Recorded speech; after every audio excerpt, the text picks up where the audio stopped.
결혼 생활 3년 차에 접어드는 올해 33살 여자입니다. 결혼 생활 내내 남편하고는 아무런 문제가 없었어요. 진짜 문제는 결혼도 하지 않고 시부모님 밑에 얹혀 살던 아주버님에게 있었지요. 시어머니와도 별다른 문제 없이 잘 지내는 편이었는데 항상 아주버님만 엮였다 하면 큰 문제가 있었죠. 남편은 저보다 2살이 많고 아주버님은 남편보다 2살이 더 많았습니다. 여태껏 살아오면서 수많은 사람들을 만나봤지만 저희 아주버님만한 사람은 또 본 적이 없는 것 같습니다. 결혼 전 시댁에 처음 인사를 드리러 갔을 때가 돼서야 아주버님을 실제로 처음 만나게 되었어요. 왜? 형만 하나 아우가 없다는 말이 있잖아요. 남편의 사람됨됨이 덕분에 아주버님 또한 좋은 사람이 아니겠냐 하고 막연하게 생각하고 있었습니다.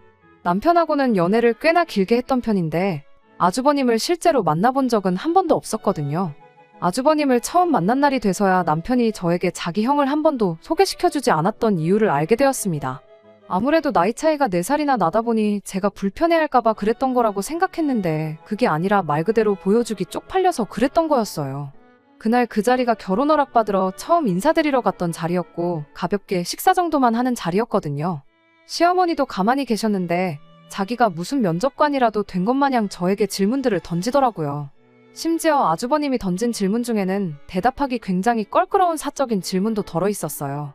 제가 유학을 다녀왔는데 유학 갔을 때 외국인 남자친구가 있었느냐 하는 그런 것들부터 해서 말이죠.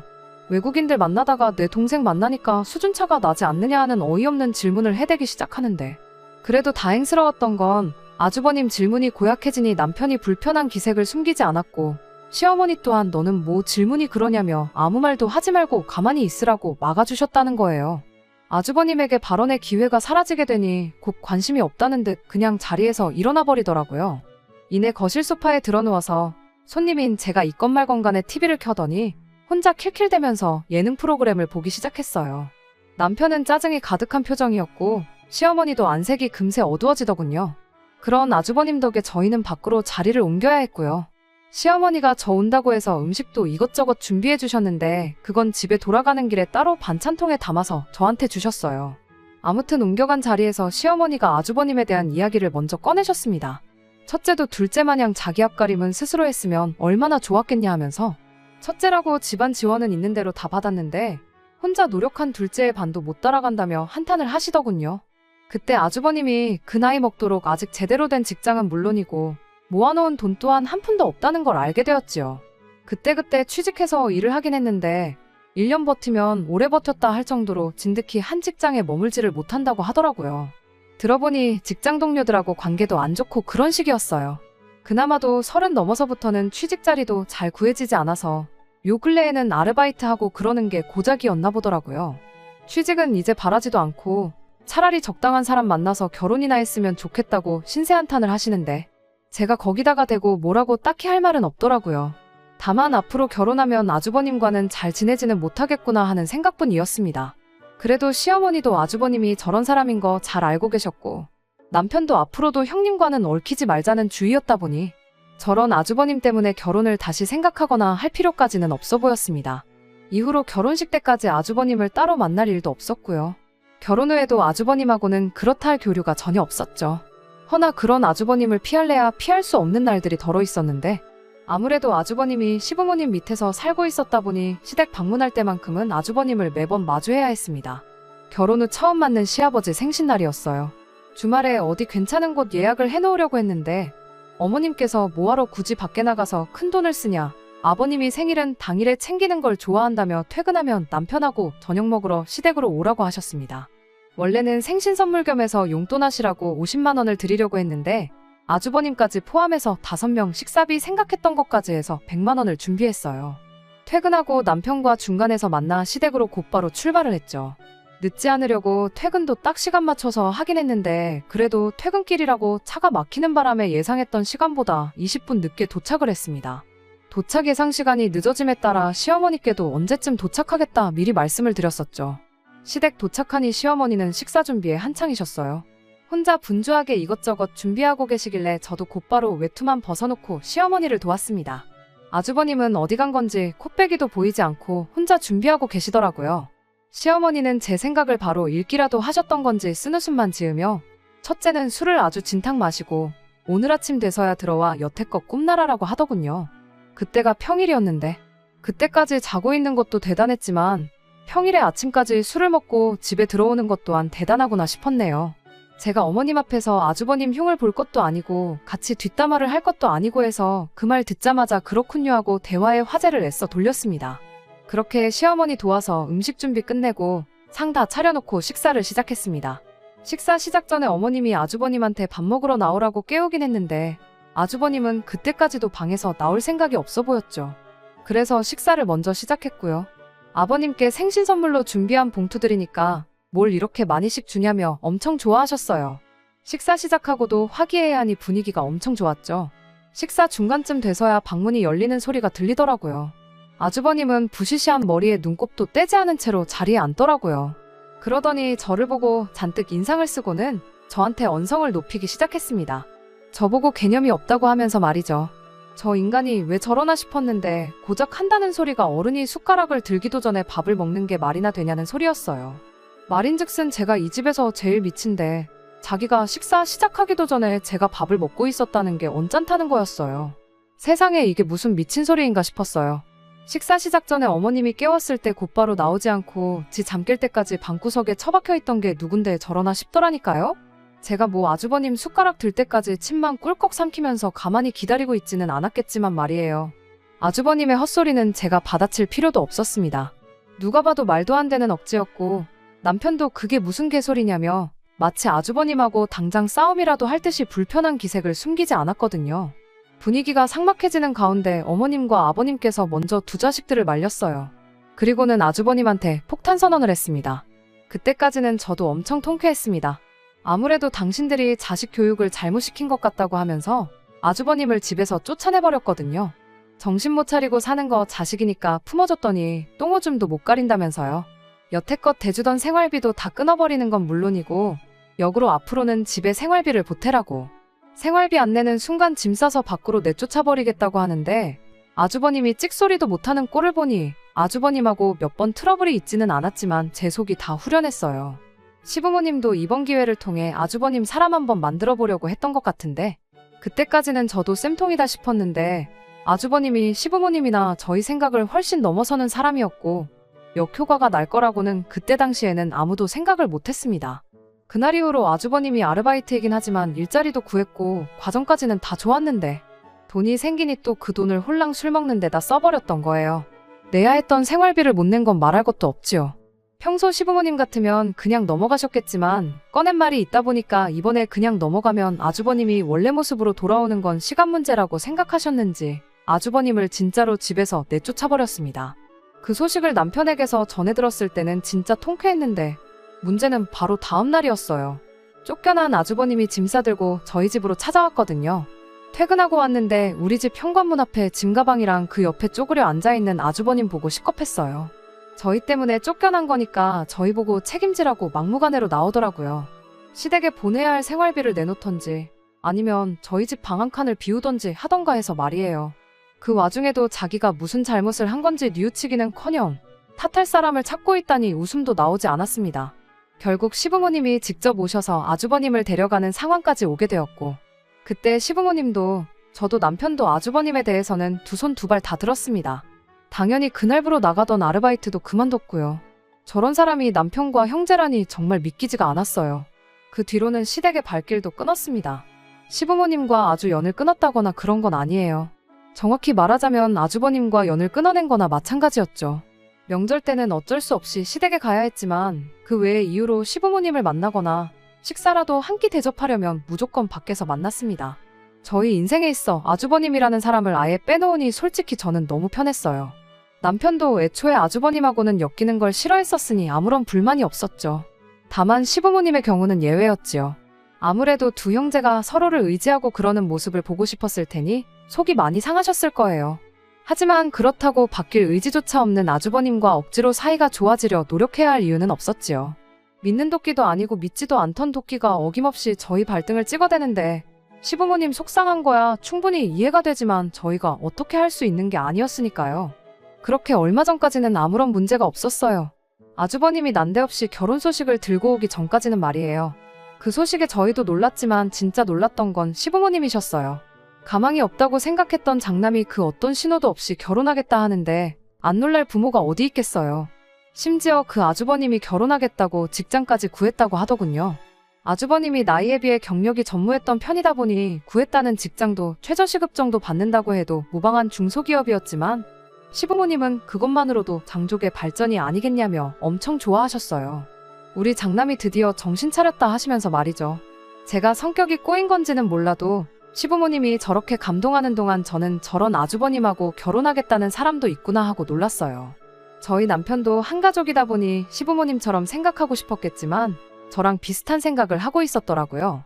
저랑 다툰 뒤 아주버님이 쫓겨난 이후에도 시부모님이 종종 아주버님이 취직만 하면 꼭 생활비를 받아내겠다는 식으로 말씀을 하셨는데 그 이야기도 쏙 들어갔습니다.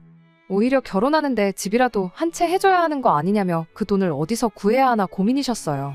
저희 결혼할 때 시댁에서 1억 지원받았어요. 1억 큰 돈인 거 저도 잘 알고 있습니다. 제 월급 가지고 숨만 쉬고 모은다고 해도 3년 가까운 시간이 걸리는 큰 돈이지요.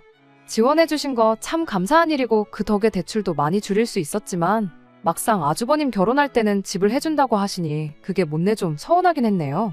사족이긴 합니다만 저희 결혼은 반반 결혼했고 제가 모은 돈이 남편에 비해 모자라긴 했지만 부족했던 만큼 친정에서 1억 5천 지원받아 왔습니다.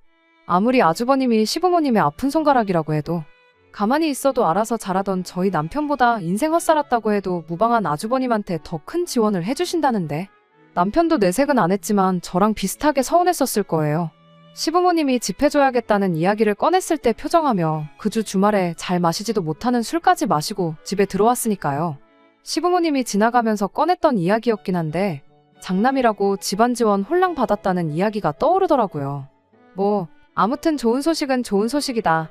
남편도 시부모님이 큰 짐 하나 덜어놓으시는 거 아니냐 하고 금세 이겨냈어요. 좋은 점만 보기로 했던 거예요. 저만 마주쳤다 하면 시골에 풀어놓은 말 안 듣는 개마냥 으르렁거리는 게 우선이었던 아주버님이었는데 결혼 소식 이후로는 정말 사람이 달라졌거든요. 시부모님도 늘 괜찮다고는 하셨지만 은근 저희가 잘 지내기를 바라셨는데 이참에 아주버님이 정신 차렸다면 잘 못 지낼 이유도 없었고 서운한 마음이야 여전하겠지만 따지고 보면 시부모님 돈 시부모님이 쓰고 싶은데 쓰신다는 건데 저희 서운하다고 못 쓰게 할 것도 아니었으니까요. 하지만 아주버님이 결혼할 여자라고 소개시킨 자리에 다녀오고 나서 앞으로 잘 지내겠다 하는 기대가 하루아침에 사라져버리고 말았습니다. 은근히 궁금하기는 했어요. 어떤 여자가 과연 우리 아주버님하고 결혼을 할까 하는 게 말이에요. 그런데 막상 자리에 나가니 멀쩡하다 못해 외적으로 너무 괜찮은 사람이 떡하니 앉아 있었거든요. 과장 조금 보태면 연예인 누구를 닮았다고 하면 진짜 그렇네 하고 생각할 정도로 말이에요. 심지어 나이도 27살로 저보다도 훨씬 어렸어요. 예쁜 외모에 10살 차이 나는 어린 신부인 것도 모자라 집안 배경까지 좋았습니다. 부모님 두 분 다 전문직에 종사하시고 재력도 빵빵해서 집도 혼수도 다 여자 쪽 집에서 하기로 했다고 하더라고요. 그런데 그때부터는 놀라움이 아니라 점점 이 상황이 진짜인가 의심부터 갖게 되었어요. 사실 말이 안 되잖아요. 아무리 27살 아가씨가 세상 물정을 모른다고 해도 저런 사람이 모아놓은 돈은 물론이고 월급 200만 원 언저리 받는 데다가 집도절도 없는 우리 아주버님하고 결혼을 하겠다는 것부터가요. 결혼이 아니라 연애를 시작했다고 해도 안 믿었을 거예요. 아주버님이 외모가 괜찮으면 또 몰라요. 저희 남편이니까 그런 걸 수도 있지만 제가 볼 땐 저희 남편이 훨씬 괜찮거든요. 뭐 학교 다닐 때야 새님인 저희 남편보다 날티나는 아주버님이 더 인기가 많았을 수야 있겠지만 그런데 거기에 집도 혼수도 다 해올 테니 아주버님 보고 몸만 오라는데 그 상황에 제가 아니어도 의심할 사람은 한 트럭이었을 겁니다. 그런데 제 예상과는 다르게 시부모님은 이 모든 상황을 진짜라고 생각하시는지 어떻게 맨몸으로 아들을 장가 보내냐며 뭘 해줘서 보내는 게 당연하다고 당신들이 뭘 해주면 좋겠냐 그런 걸 묻고 계시더라고요. 그래도 정말 0.1%의 확률로 이게 진짜일 수도 있으니 당장 그 자리에서는 말을 아꼈습니다. 자리가 끝나고 아주버님은 예비신부 집에다 데려다주고 오겠다고 그 여자랑 자리를 비웠어요. 어머님 아버님은 그 상황에 입이 귀에 걸리셔서는 아주 싱글벙글. 산통 깨는 것 같긴 하지만 제가 한마디 안 할 수가 없겠더라고요. 그래서 뭔가 좀 이상한 것 같다고 남편 옆구리를 쿡 찔러서 소근소근 말했습니다. 다행히 남편은 저랑 생각이 같았어요. 저 여자 뭔가 있는 것 같다며 제가 말하기 껄끄러웠던 것들을 대신 시부모님께 말해줬어요. 하지만 시부모님은 저희들 말이 귀에 들어올 리가 만무했죠. 암만 고슴도치 자식이라지만 자기 눈에는 우리 아들이 훨씬 훤칠하고 아깝다는 말을 하시더라고요. 남편과 저는 상황을 좀 더 지켜보자고 시부모님을 설득했어요. 시부모님은 그러겠다고 하셨지만 말뿐이었습니다. 정작 상견례 자리에는 저희를 부르지조차 않았어요. 저희 모르게 상견례까지 진행을 하고 얼마 지나지 않아서 결혼 준비를 시작했습니다. 그리고 그 과정에서 시부모님과 완전히 갈라서게 되는 일이 있었습니다. 얼마 전에 시어머니께서 급하게 볼 일이 있다며 저희 집에 찾아오셨어요. 장가보낸 아들 집에 시모가 괜히 들락거리면 부부 사이만 나빠진다며 저희 집엔 집들이 이후로는 한 번도 찾아오셨던 적이 없던 시어머니셨다 보니 그 방문이 보통 일은 아니겠다는 예상이 들었어요. 아니나 다를까 대번에 돈 이야기부터 꺼내시더군요. 저희 아파트를 담보로 잡아서 대출을 한 5억 정도 땡겨와 보라고 하는데 제가 들은 게 정녕 진짜인지 제 귀를 믿을 수가 없었습니다. 남편도 얼굴이 사색이 돼서 갑자기 웬 5억 타령이냐고 집에 무슨 큰일이라도 난 거냐 하면서 어머님께 되물었지요. 어머님은 단일에 주저함도 없이 그게 아니라 니네 형 결혼 비용 때문에 그런데 도무지 당장 10억을 구할 방법이 보이질 않아서 너네 도움 좀 받으러 왔다는 이야기를 꺼내시더군요. 저희 집을 담보로 5억을 받아오라는 것도 가당치 않은데 10억이라니 그건 또 무슨 소리냐고 대번에 되물었어요. 어머님은 상견례 당시 이야기를 꺼내더군요. 예비며느리야 우리 아들한테 푹 빠져있으니 그렇다 쳐도 예비사돈들은 결혼을 탐탁치 않아 했다고요. 하나뿐인 외동딸 시집 보내는 거니 당연히 집도 혼수도 다 해줄 수 있지만 우리 딸을 행복하게 해줄 능력이 있는 남자인지 봐야겠다고 했답니다. 그리고 그때 요구한 게 10억이 찍혀있는 통장이었다고 하더라고요. 그 말을 듣자마자 그때 당시 저희 의심이 확신이 돼버리고 말았어요. 그래서 시어머니께 이거 100% 사기라고 안 봐도 뻔하니 볼 것도 없다고 말씀드렸죠.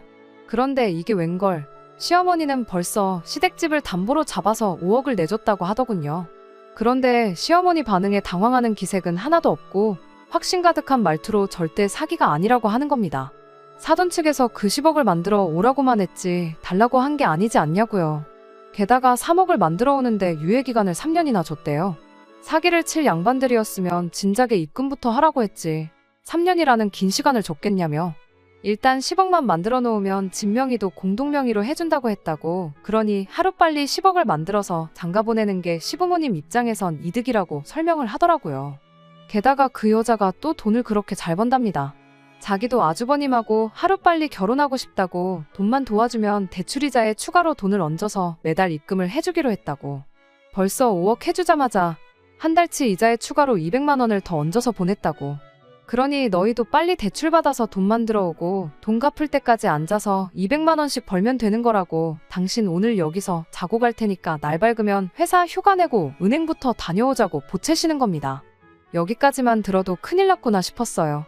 5억은 다행히 아주버님 명의 통장으로 보내셨다고 하길래 그럼 날 밝으면 은행부터 갈 게 아니라 아주버님한테 가서 통장 뺏어오고 그 돈도 돌려주고 오자고 말했습니다. 시어머니는 그런 남편을 두고 엄청 답답해하더라고요. 그래서 처음 소개받았을 때는 미처 하지 못한 이야기들을 꺼내게 되었습니다. 생각해보시라고 세상에 어느 여자가 37 먹도록 제대로 된 직장도 가져본 적 없는 데다가 미래도 없는 자기랑 10살 차이 나는 남자랑 결혼한다고 15억 집을 해오겠냐고요. 시어머니한테는 충격적인 이야기일 수도 있었겠지만 저 정도면 충분히 상황을 이해하실 수 있을 거라 생각했는데 오히려 어머님은 저희에게 화를 내셨습니다. 옆에서 가만히 말을 아끼고 있던 저까지 걸고 넘어지면서요. 평생 니들 뒷공무니도 못 따라올 것 같던 형이 잘나가는 집안에 사위로 들어간다니 배가 아프냐.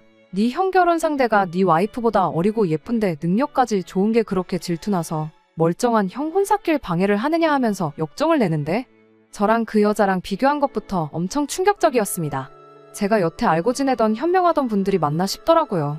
아무리 막막했던 장남 미래의 동아줄이 내려왔다 해도 그렇지 누가 봐도 썩은 동아줄이 분명한데 그 줄을 굳이 잡는 것도 모자라 이젠 멀쩡히 잘 살고 있던 저희까지 똑같은 썩은 동아줄을 붙잡으라 강요를 하시니 뭐라 할 말이 없더군요. 남편은 미래가 뻔히 보이는데 절대로 그 돈을 해줄 생각이 없으니 돌아가시라 했습니다. 시어머니는 끝까지 혀를 끌끌 차면서 어디 니네 형 결혼해서 잘 풀리면 두고 보자고 그때 가서 떡고물 좀 나눠달라고 해도 아무 소용없다시면서 자리에서 일어났습니다. 어머님이 돌아가시고 나서 남편한테 다른 건 몰라도 1억은 해드리자고 말을 건넸습니다. 남편이 저한테 제정신이냐 너도 미친 거냐 하면서 독하게 말을 했는데 나도 생각이 있어서 그러는 거라고 걱정 말라고 한마디 해줬습니다.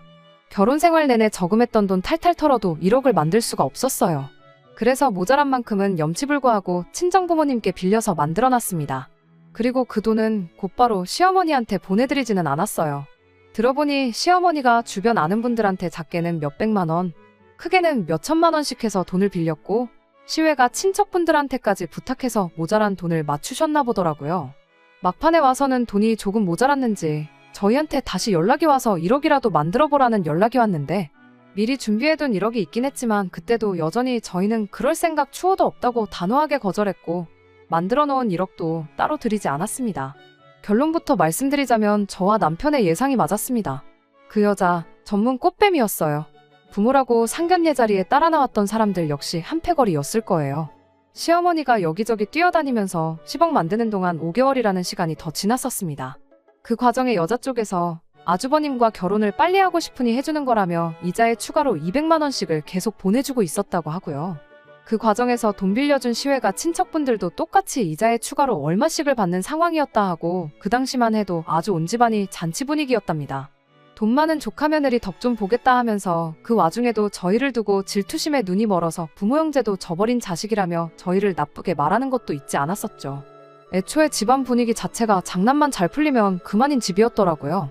둘째 키워봐야 아무 소용없다고 효도도 모시고 사는 것도 다 첫째가 하는 거 아니겠냐 그러는데 솔직히 그런 말 면전 앞에서 들으면 기분은 엄청 나빴지만 한편으로는 안심이 되었습니다. 저희 쪽에서 하지 않아도 먼저 알아서 연을 끊어주신 거나 마찬가지였으니 말이죠. 돈이 다 모이고 나서 여자 쪽에서 통장도 좋지만 현금 뭉치를 들고 가는 게 더 박력 있어 보일 것 같다고 아주버님한테 그 돈을 인출해서 가자고 꼬셨다네요. 아주버님은 싱글벙글 입이 귀에 걸려서 그 돈을 싹 다 인출했고요. 사위가 된 걸 축하하네 어쩌네 하면서 그날 술자리를 열었나 본데 평소에도 아침 밝을 때까지 멀쩡하게 술만 잘 마시던 남들보다 잘난 건 주량밖에 없던 아주버님이 그날따라 한두 잔 마시고부터 그 이후는 아무 기억이 안 난다고 하더군요.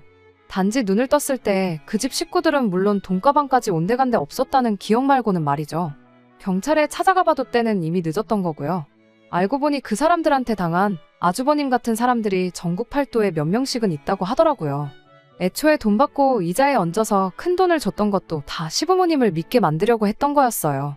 당장 몇천만 원 포기해서 이 사기극만 성공하게 된다면 10억이 굴러들어오는데 그쪽에서도 손해보는 장사가 아니었으니 사람들을 속이기 위해 큰 돈을 썼던 거였습니다.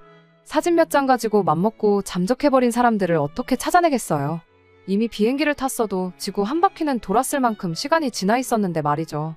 결국 저희 예상대로 아주버님의 시부모님, 거기에 시외가 친척분들까지 그렇게 돈을 다 떼먹히고 마른 겁니다. 시부모님하고 아주버님이 당장에 당신들 좀 살려달라고 저희 집에 찾아왔어요. 키워봤자 소용없는 둘째 집에는 왜 오셨냐고 남편도 냉랭하게 나왔습니다. 그리고 그때 제가 미리 준비해놓았던 1억 원을 내드렸어요. 불쌍해서 도와주고 싶어서 드린 건 절대 아닙니다. 결혼할 때 지원해줬던 1억? 이제 돌려드리는 거라고요. 그리고 이제 이걸로 어머님 아버님과 저희 사이에 더 이상 금전적으로 그 어떤 것도 얽힌 게 없는 거라는 설명도 덧붙였습니다. 애초에 저희가 말렸던 일이었던 만큼 앞으로도 이 일과 관련해서 도와드릴 수 없다는 걸 확실하게 밝힌 거예요. 시부모님도 아주버님도 그런 저희 앞에 할 말이 많아 보였지만 당장 상황이 어쩔 수 없으니 그거 받고 조용히 돌아갔습니다. 그렇게 시댁하고 연 끊고 지낸 지도 벌써 몇 달이 넘어가네요. 간간히 시부모님한테 연락이 오고 있긴 하지만 애써 다 무시하고 있습니다. 그건 남편도 마찬가지고요. 남편은 아직도 자책을 하고 있어요. 대로변에 드러눕는 한이 있더라도 시부모님을 자기가 뜯어말렸어야 했다고요. 하지만 당시 상황을 다시 생각해봐도 저희가 무슨 수를 쓴들 시부모님을 막을 방법은 없었을 것 같아요. 남편한테 시부모님한테 1억 돌려드리고 완전히 연을 끊어버린 내가 원망스럽냐고 물어봤는데 다행히 그렇지는 않답니다. 오히려 그 와중에 그 큰돈 내주고 깔끔하게 금전적인 관계를 정리해줘서 고맙다고 그거 아니었으면 모르긴 몰라도 시부모님 빚을 우리가 같이 갚고 있지 않았겠냐고 하더라고요. 시부모님은 살던 집 내놓고 일단 친척분들 빚부터 갚아주셨답니다. 제가 드린 돈에 일부러 당신 대출도 원금 얼마를 줄였고 아주버님도 시부모님 등살에 못 이겨 한 달에 이틀인가 쉬고 밤낮 가리지 않고 돈을 벌어오고 있다고 하더라고요. 아주버님 정신 차리는 값이라고 하기엔 너무 비싼 돈이 들었네요. 덩달아 시부모님까지 모든 걸 잃어버리셨고 말이죠. 뻔한 걸 두고 당한 사람들이 멍청하다고 하기엔 잠깐 주변만 돌아봐도 당하는 사람들이 너무 많은 것 같습니다. 제 친척분 중 한 명도 2년 전에 보이스피싱으로 엄청 큰 돈을 날리셨기도 하고, 제 직장 동료분 중에 한 분은 조직적인 투자 사기에 걸려서 여태 모은 돈을 몽땅 날린 사람도 있어요.